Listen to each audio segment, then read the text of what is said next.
Các em hiểu không? Làm đơn hàng thì ai là người làm? Công ty ta làm hay là phía người nhà cung cấp làm? Đúng rồi, công ty mình làm. Cái đơn hàng đó là nó phải có mẫu như thế này, các em hình dung chưa? Nó giống như một hóa đơn đấy. Mẫu đơn hàng nó như một tờ hóa đơn bình thường thôi, nhưng mà đây là đơn hàng. Các em hiểu không? Trong tài liệu của các em đã có cái nội dung đơn hàng đấy. Các em có thể bắt chước, không cần giống này đâu, nhưng cần cái nội dung chính. Form này được lập ra và xuất ra PDF gửi mail cho khách nhà cung cấp. Đó là việc của ta. Cho nên trong cái module bài tập lớn của các em phải có một đơn hàng. Các em phải thiết kế mẫu đơn hàng giống như việc các em thiết kế cái mẫu hóa đơn bán hàng như thầy đã dạy. Còn nhớ không ạ? Thiết kế giống như cái mẫu thầy đã dạy. Ok. Về từ đơn hàng này, về công việc quản trị bắt đầu, người ta sẽ nhập số liệu vào trong một cái sheet. Sheet đó người ta gọi là nhật ký đơn hàng. Hay là vừa rồi một số các em ghi là đơn hàng mà thầy bảo các em phải làm đấy. Người ta còn gọi là nhật ký đơn hàng, để ghi chép tất cả các đơn hàng mà chúng ta đã làm ra. Các em nhớ rằng đây là form tạo ra mang tính hình thức để đưa đi, còn đây là nơi lưu trữ dữ liệu từ cái form này vào đây.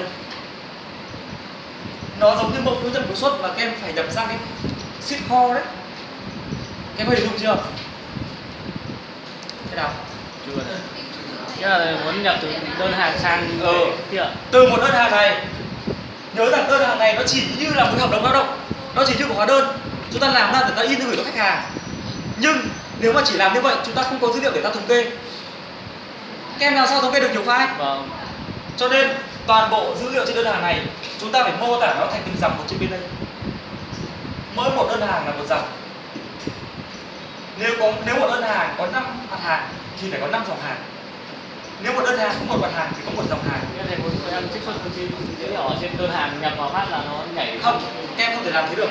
Mà các em làm hai việc. Làm hai việc bình thường. Việc này là các em tạo ra để in ấn. Được chưa? Tạo ra gắn công thức để làm sao cho ngắn gọn thôi, cho nhanh. Tức là nhập mã hàng HH01 enter nó tự ra tên hàng, ra đơn vị tính. Em hiểu chưa? Chứ không cần phải liên kết từ đâu cả. Tưởng cái đó chỉ là cái giống như hóa đơn bán hàng ấy. Đúng rồi. Nhập mã hàng, nhập tên nhà cung cấp này, nhập mã hàng, nhập số lượng, tự động ra hết. Thế thôi. Như vậy thì làm là như thế rồi. Là có cái mũi tên đi chỉ vào đúng không? Đây là đơn hàng. Vâng. Các em phải làm cái đơn hàng này. Xong chưa? Từ cái đơn hàng này, dữ liệu được lưu sang một cái sheet gọi là nhật ký đơn hàng. Nó giống như mấy cái sheet mà các em dùng để thống kê đấy. Mấy cái sheet mà các em dùng để dùng hàm pivot, dùng pivot với cả dùng sum if ấy.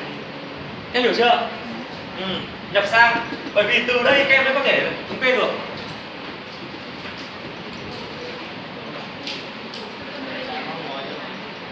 Có hình dung được không? Đây. Cho xem trực tiếp như phải tập trừu tượng đi. Là các em nhìn đây. Đây là một cái form hay là một cái bảng tính để nhập dữ liệu? Đúng rồi. Đây là bảng tính nhập dữ liệu. Ở đó mỗi một thông tin sẽ được thành một dòng. Đây. Phiếu nhập kho số 1 ngày 1 tháng 8. Nhập kho từ cùng nhà cung cấp NV01. Kho mã hàng, số lượng, đơn giá, mã phiếu thành tiền. Đây là gì? Đây là dữ liệu. Còn thực tế, cái form để in cho mọi người ký kết thì nó là cái bảng này. Ở trang số 49. Các em xem trang số 49 phiếu nhập kho. Rồi. Thực tế, đây là form. Được chưa? Form. Đó chưa? Đấy, để các em hiểu form là gì và bảng dữ liệu là gì. Form là cái người ta mô tả có cấu trúc để thuận tiện cho việc giao dịch và in ấn, ký đại, ký, được chưa? Còn dữ liệu là được lấy thông tin từ form để nhập vào sheet theo tiêu chuẩn cơ sở dữ liệu mà thầy dạy chương 1. Bởi vì từ đây chúng ta bắt đầu mới dùng các hàm để tính toán, đúng không? Bắt đầu lại với lại gì bằng xong Không hiểu là còn không có cái này làm sao các em thống kê được? Rõ chưa các em? Ok. Trong cái đơn hàng này các em cần có một cột là tỷ lệ hoàn thành. Cái này rất quan trọng nhá. Cái này là một cái rất quan trọng. Mỗi một đơn hàng, có những đơn hàng mà giá trị lớn, người ta sẽ thực hiện từng giai đoạn một. Vậy thì đối với người quản trị hàng hóa, người ta phải biết được là cái đơn hàng vận tải biển này đã thực hiện được bao nhiêu % rồi. Đấy. Thế thì mỗi một lần thực hiện người ta sẽ đánh giá tỷ lệ % ở đây, nhập bằng tay. Sau này các bộ phận cần thống kê là xem là có bao nhiêu đơn hàng thực hiện dưới 50%, có bao nhiêu đơn hàng thực hiện được 80%, có bao nhiêu đơn hàng đã thực hiện 100%, để đánh giá tình hình là còn bộ phận mua hàng này thực hiện tốt công việc. Hiểu không chưa? Đấy, nhập vào đây. Phần việc lớn thứ hai đó là khi hàng hóa đến công ty chúng ta làm phiếu nhập kho. Khi hàng hóa đến công ty chúng ta làm phiếu nhập kho, chính là ship kho các em đã làm, nhưng các em còn thiếu tạo một cái phiếu cho thầy, phiếu nhập kho.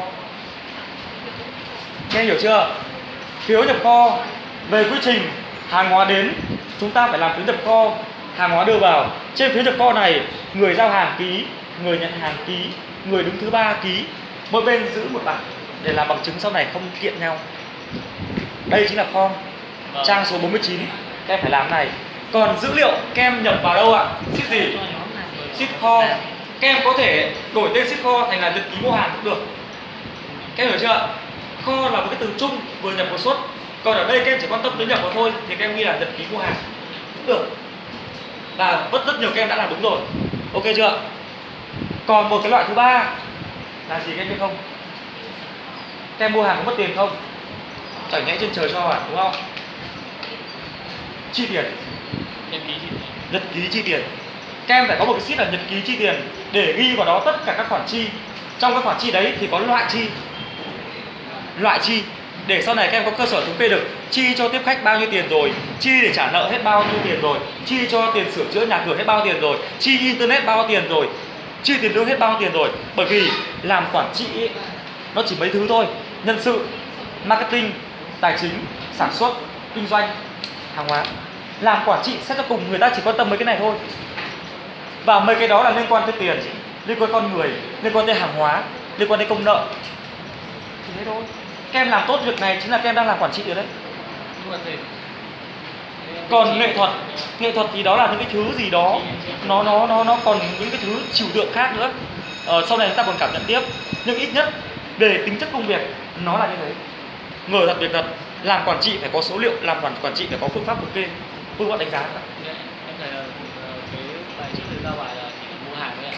Nhưng mà cái phần nhật ký chi tiền thì nếu em thêm cả những cái bởi vì mua hàng nó có phần theo dõi nợ.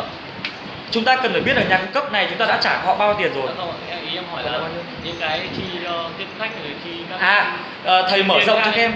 Thầy mở rộng cho các em để các em có thể phát triển cho nó nhiều toàn diện thôi. Nhưng mà cái phần nếu mà nguyên phần quản lý mua hàng thì em nghĩ là không thì không cần được, không sao cả. Không cần được. Các em có vào thì nó thêm thông tin để các em quản lý sau này thôi. Bởi vì sau này làm sao mỗi một nhân viên kinh doanh ấy có nhiều khoản chi lắm anh.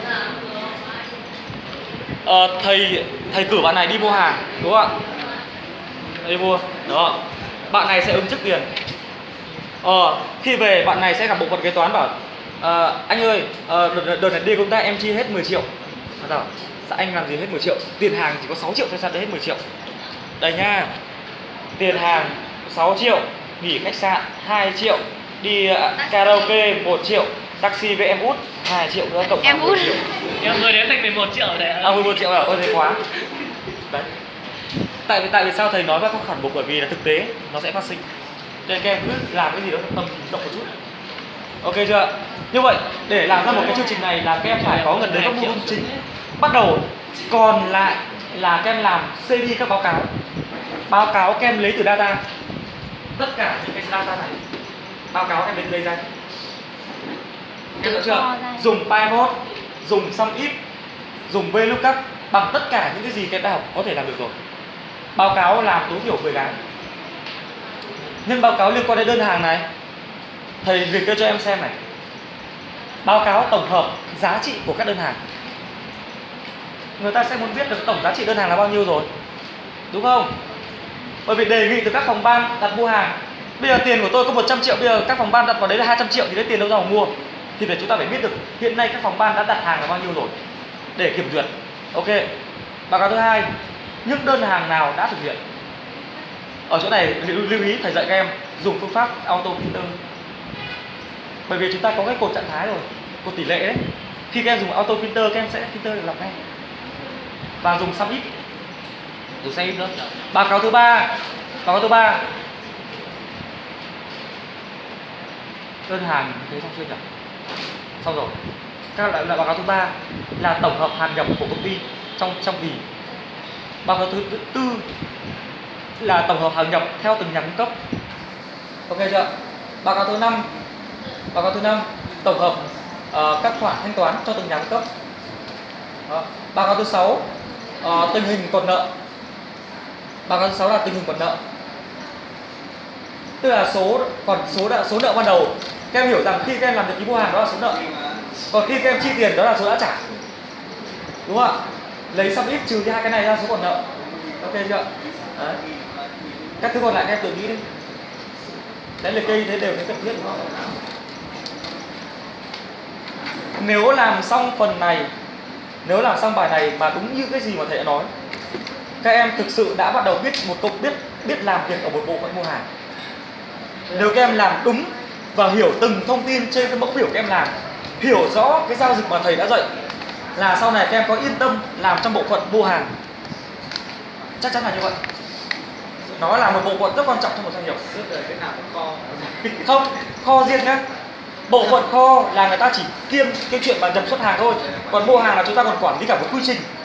Từ khâu đi tìm báo giá, từ khâu báo giá cho tới đơn hàng, từ đơn hàng cho tới duyệt đơn hàng với mở hóa đơn xong rồi lấy hàng về bắt đầu đi thanh toán, cả một quá trình này đấy. Còn kho là chỉ có ở Cái đơn hàng này nhập ý gì, thầy là xuất gì kiểu ghi nhận. nhập Đấy là riêng là kho. một cái rồi mới ra hết. Em hiểu chưa? Làm được bài này là lên level mấy rồi? Chưa level mấy? Level 3. 3 rồi à? Nhanh thế.